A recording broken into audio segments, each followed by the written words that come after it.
Allahu la ilaha illa huwal hayyul qayyum.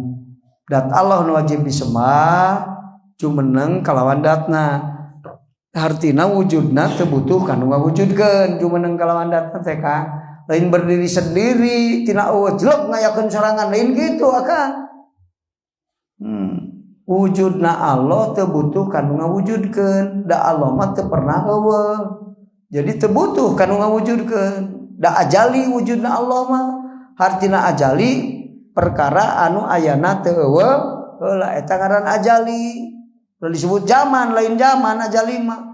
Sok aya sia eta mah ti zaman ajalina sok aya nu kitu gini kan ngobrol. Salah lain zaman ajali mah eueuh zaman di ajali mah. Ajali mah lain zaman. Itu tapi hukum keur hiji perkara nu ayana teu eueuh heula hukumna ajali eta. Tah kitu akang. Mal disebut ajali mun ayana eueuh heula mah sakumaha lilana ge ayana. Tah kitu mata sakur ajali abadi ngan teu sakur abadi ajali da surga jeung neraka eueuh tungtungna tapi teu ajali bang da aya mimitina can dijieun ku Allah can aya neraka teh jeung surga eta teu ajali ngan abadi ari Allah mah nya ajalinya abadi ari urang mah teu ajali teu abadi urang mah bareto eueuh heula engke gerek eueuh